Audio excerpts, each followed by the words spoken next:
It seems like not that long ago, the PicoBoot Modchip came crashing onto the Gamecube modding scene.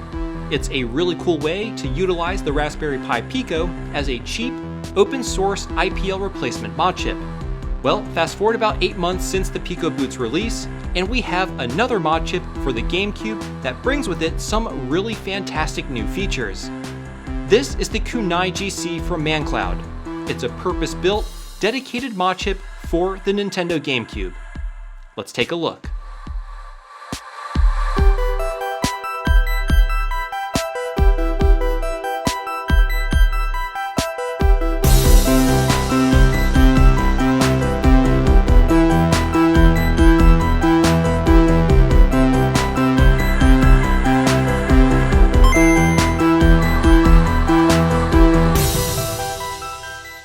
Hey everyone, how's it going? My name is Tito and welcome to another episode of Retro Renew. Today we'll be taking a look at a brand new Modchip for the Nintendo Gamecube. This is the kunaiGC Modchip from Christian, otherwise known as ManCloud. ManCloud was born and raised in Germany and is an engineer at heart with a passion for retro video games and modding. His favorite console is the Nintendo 64, but he's also got a soft spot for the Gamecube as well. ManCloud got the idea for creating the kunaiGC when he purchased an early Modchip for the Gamecube called the Shuriken Attack. At the time, he was also working with another well-known modder by the name of Seawood, who was creating an updated version of PicoBoot. It was during this time they realized they could make a better Modchip based on the Shuriken Attack, and that's how we got the kunaiGC. Now, a couple cool things about this new Modchip is that it has onboard memory, 16 megabytes worth to be exact. And that memory is preloaded with Swiss. What's exciting about that is basically once the kunaiGC is installed in your console, we can immediately boot into Swiss right off the bat. No need for setting it up or anything. Not only that, in the future, you'll be able to store other DLL files directly on the chip's memory without the need of using external storage, and may even be able to use it as an internal memory card for saving your game data. Anyway, I'm getting way ahead of myself. I'll dive into all that and more later on. Alright, so in this video, I'm going to show you what comes with the kunaiGC kit, along with some other items you may want for setting it up. Then I'll demonstrate how to install the kunaiGC, go over all of its features, review the pros and cons, and of course provide you with my overall thoughts. So the kunaiGC comes in two parts. First, we have the QSB, or Quick Solder Board. This is what will attach to the Gamecube's IPL chip. Then we have the kunaiGC Modchip itself. This is the brains of the entire operation, and like I said previously, it comes preloaded with Swiss, which is really awesome. Now, since we obviously need to tear down the Gamecube to install the Modchip, you may want to pick up some extra thermal pads in case yours are worn out or ripped during the removal of the heatsink. I got these pre-cut thermal pads from Handheld or GameTech, and they come in all the correct thicknesses, which is super convenient. So definitely recommend picking these up. And the last thing you'll need is a SD to SB2 adapter along with a micro SD card to store all your games. And that's it. That's everything you need for this mod. Now let me show you how to install the kunaiGC into your Nintendo Gamecube.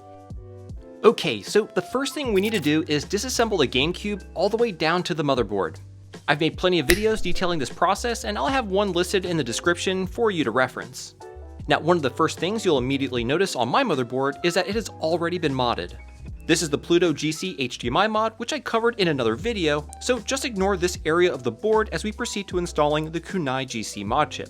So this area right here between the CPU, GPU, and the controller ports is where we'll be focusing our attention with this chip in particular.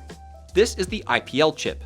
Once we've located the IPL chip, go ahead and grab the Quick Solder Board or QSB from the kunaiGC kit. Now, one of the things you'll notice are these copper-like flakes on the castellated edges. I asked ManCloud about these and they're apparently normal. I thought they were a bit strange, and hopefully the final production version isn't like this, as I felt they sort of interfered with the soldering. Anyway, with the QSB in hand, place it over the IPL chip, making sure that it's oriented like this. You'll notice that it has openings to clear some of the surface-mounted components, which is nice and helps the QSB lay flush with the motherboard. Once it's been positioned, we can start to solder it in. I recommend using a fine solder tip like this one, as it'll make contacting both the IPL chip leg and the castellated edge a bit easier. apply flux, and begin to solder in the QSB.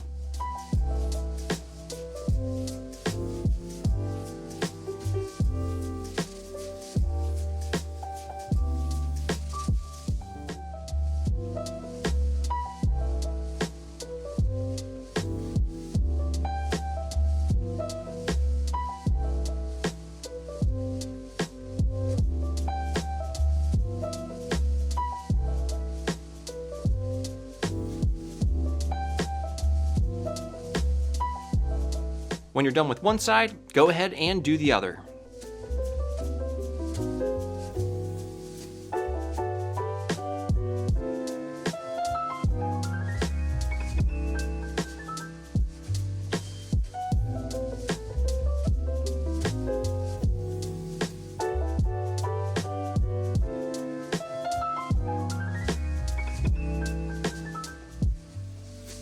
Great, and this is what it should look like when completed.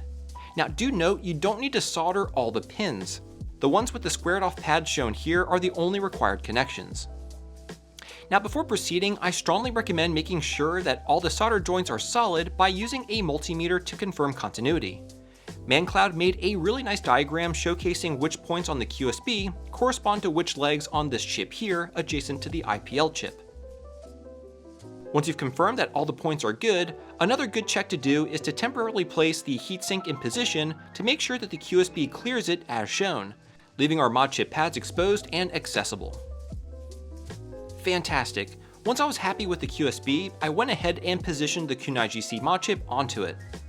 I carefully aligned the castellated edges of the kunai with the pads on the QSB.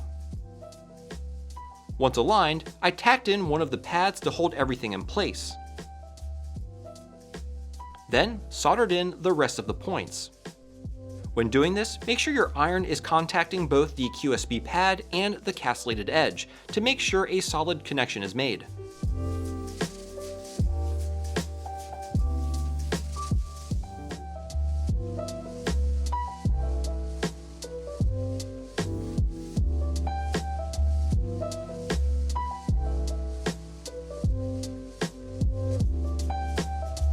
And there you have it, the kunaiGC has been fully installed onto the Gamecube.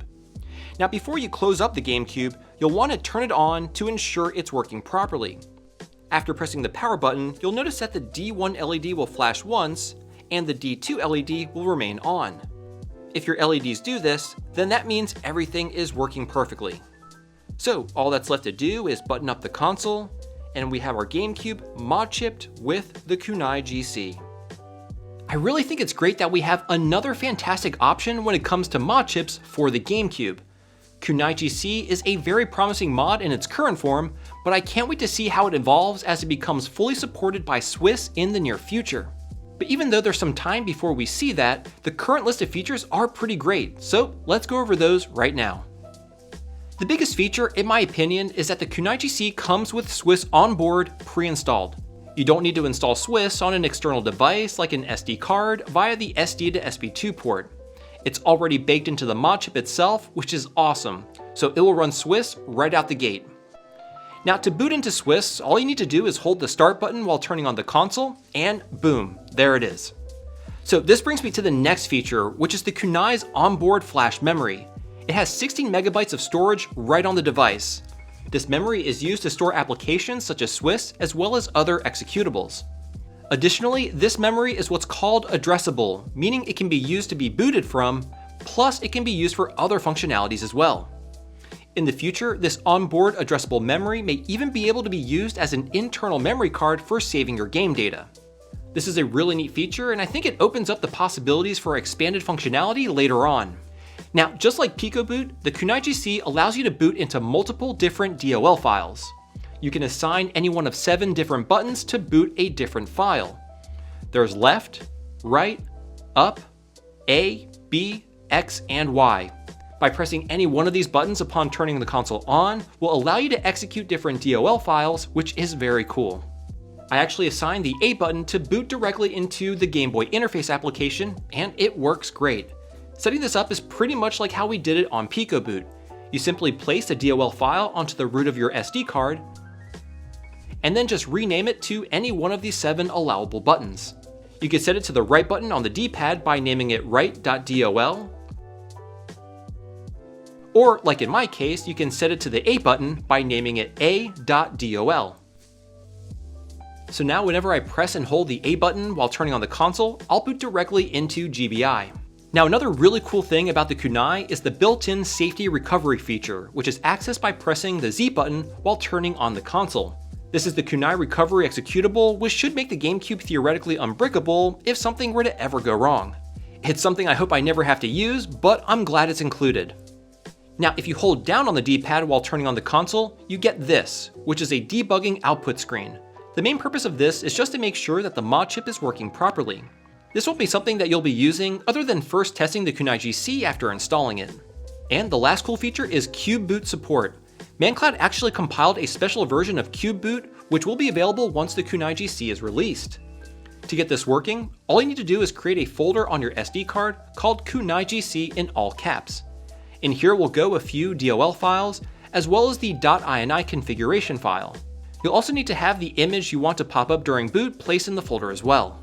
ManCloud was actually kind enough to make a sweet Macho Nacho logo, which looks simply stunning. Anyway, the image needs to be a PNG file like this one here, and you can name it to anything you like.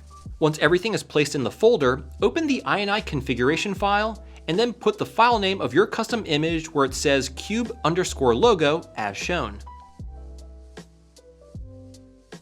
Then save the file, and that's it. After putting the SD card back into your GameCube and booting it up, you should see your custom logo. Really neat stuff. Anyway, those are the primary features of the kunaiGC. But now, let's get into the pros and cons. Starting with the pros, I think one of the most compelling ones is that the kunaiGC comes preloaded with Swiss. I think it's really awesome and just super convenient. Additionally, the internal memory is addressable, meaning it can be used for booting IPL files, but it can also be used for other functionalities as well. In the future, this onboard addressable memory may even be able to be used as an internal memory card. This is all really cool stuff that just opens up the possibility for expanded functionality of this Modchip. Now another really cool thing is that just simply turning on the console allows you to boot the GameCube normally. Only by pressing start while turning the console on do you launch Swiss. This is great because it gives you flexibility on how you want to boot up the GameCube, and it does this right off the bat without any setting up required. Additionally, ManCloud made a custom version of PicoBoot specifically for the kunaiGC. Using this setup allows you to display your custom boot animation and then goes right into Swiss. Alright, so those are the pros, but now let's get into the cons. The biggest con in my opinion has to do with the QSB itself. While it works fine, I think it's a bit too thick, making soldering it in place a bit more challenging. I understand that the thickness is vital for helping the kunai clear the surface-mounted components, but I still think using a quick solder flex ribbon may have made the job a bit easier. Another con is that at the moment, the mod only works with DOL-001 model GameCubes. ManCloud has a DLL 101 version in the works, but I just recommend using A001 since it has the SP2 port, which again I use with the SD to SP2 adapter and keep my games stored there. I think this is the simplest and cleanest setup. Now the next thing I wanted to talk about was price, but unfortunately as of the making of this video, that information is not available. ManCloud has told me that the design is finalized and that they are working on getting the Modchips into production. Once all those decisions have been made, the kunaiGC will be sold by Consoles for You, which are the same folks that sell the really awesome GBA HD kits that I showcased not too long ago. So if you are interested in getting a kunaiGC, then definitely follow both ManCloud and Consoles for You on Twitter for the latest information on the kunaiGC's availability. Now the last thing I want to talk about is the future of the kunaiGC, which is crazy to think of considering it's not even out yet. Regardless, what excites me about the future of the kunai is that it definitely seems to have a lot of headroom on the hardware side of the Modchip to allow for more cool features to be added. Hardware like the available 16 megabytes of storage can be used to house other software right on the device. Which brings me to the topic of integration with Swiss. ManCloud has told me that the kunai will be fully supported by Swiss in the future. This means that updates to the kunaiGC can be done directly through Swiss, which is really cool. Now, I'll end on a question I'm sure I'll get asked. Which is better, PicoBoot or the kunaiGC. I have to say, both are great options and each have their own strengths. PicoBoot is cheap, open sourced, and readily available. The kunaiGC to me is more of a purpose-built Modchip that has additional features baked in, as well as giving you the flexibility on specifically how you want to boot into your GameCube. So honestly, depending on your needs, your budget, and what you want to get out of the Modchip, only you can make the decision as to which kit is right for you. If all you want to do is load Swiss, then both of these options do that perfectly. Well, there you have it. The kunaiGC Modchip for the Nintendo Gamecube. Another fantastic option to Modchip our beloved consoles. Now, if you enjoyed this video, I really think you'll like this one here, so check it out. And as always, thank you so much for watching, and I'll see you next Thursday.